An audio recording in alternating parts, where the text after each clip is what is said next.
இந்த டீ சாப்பிட்ற பழக்கம் இருக்கு, டீ, இந்த டீ பிஸ்கெட், அதை மாற்றினாலே நம்ம ஆரோக்கியத்தை மீட்டு எடுக்க முடியும்.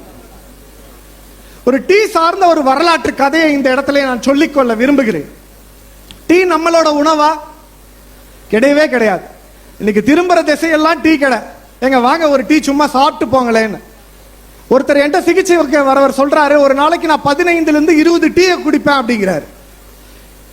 எதற்காக சிகிச்சைக்கு வந்தாருன்னா, எனக்கு உடல் பருமன் கூடிட்டே போகுது, நான் முதல்ல நீங்க டீயை நிறுத்துங்க அப்படின்னா. அவர் அப்படியே ஷாக் ஆயிட்டாருங்க. டீ குடிக்கிறதுல போய் உடல் பருமன் கூடுமாங்க? நிச்சயமாக கூடும். ஒரு டீயோடைய கலோரி 2 இட்லிக்கு சமம். நம்ம காலையில 4 இட்லியை முடிச்சுட்டு அது கூட ஒரு டீயை சாப்பிடுறோம்.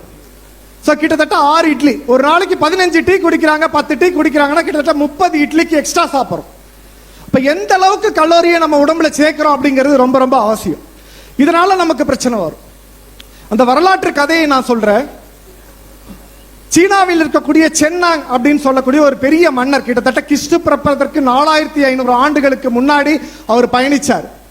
அவர் என்ன சொல்ல அப்படின்னா, அவர் ஒரு மருத்துவர். போற இடத்துலலாம் சுடு தண்ணி குடிக்கிறது அவருக்கு பழக்கம். ஒரு நாள் ஓய்வு இருக்கும்போது என்ன பண்றாரு, ஓய்வு எடுத்துட்டு இருக்காரு. அவருடைய பணியாளர் ஒரு கப்ல சுடு தண்ணியை வச்சு கொண்டு வந்து வச்சிடுறாங்க. அவருக்கு தெரியாம ஒரு இலை அப்படியே பறந்து அந்த தண்ணியில விழுந்துருது. அந்த இலையை பார்க்காம எடுத்து அந்த தண்ணியை குடிச்சிடுறாரு. ரொம்ப புத்துணர்ச்சியா இருக்கு அதை குடிக்கும் போது. அப்பதான் அது என்னன்றதை பார்க்கிறாரு. அதுதான் நம்ம பயன்படுத்திருக்கக்கூடிய தேயிலை. அதற்கு அத்தனை புத்துணர்ச்சி இருக்கா அப்படின்னு சொல்லி அதை பயன்படுத்த ஆரம்பிச்சோம். அதற்கு அப்புறம் கிட்டத்தட்ட 200-300 ஆண்டுகளாகத்தான் நம்ம இப்ப டீ நம்மளோட பயணிச்சுக்கிட்டு இருக்கு. ஆனா டீயை நம்ம எப்படி பயன்படுத்தணும் அப்படின்னா, வெறுமனே டீ தூள்ல தண்ணியில போட்டு கொதிக்க வச்சு, இல்லைன்னா கொதிச்ச தண்ணீரை டீ தூள்ல போட்டு ஒரு 2 to 3 நிமிஷம் வச்சு நம்ம கிரீன் டீ சாப்பிடுறோம் இல்லைங்களா, அந்த மாதிரி சாப்பிட்டா மட்டும்தான் அதனுடைய மருத்துவ பலன் கிடைக்கும். ஆனா நம்ம என்ன பண்றோம், கொஞ்சம் பாலை ஊத்தி சர்க்கரையை போட்டு டீயை பஞ்சாமிர்தமா மாத்தி குடிக்கிறோம். அதுதான் வழக்கம். அதுல எத்தனை கலோரிகள் கூடுது, அதனுடைய மருத்துவ பலனும் சிதைந்து போயிடுது. நிச்சயமா அதுல நீங்க குடிக்காதீங்க. அந்த ஒக்கினோவா மக்கள் சொல்லக்கூடிய விஷயம் என்னன்னா, நாங்கள் டீயை குடிக்க மாட்டோம், டீக்கு பதிலா நாங்க எடுத்துக்கொள்றது துளசி டீயை தான், ஆவாரம் பூ டீயை தான், கருஞ்சீரகம் சேர்ந்த டீயை தான் அப்படின்னு அவர்கள் தெளிவா சொல்றாங்க. நமக்கு தெரியாதா துளசி? நமக்கு தெரியாதா ஆவாரம் பூ?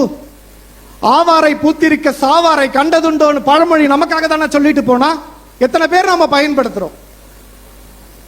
பயன்படுத்துறது கிடையாது.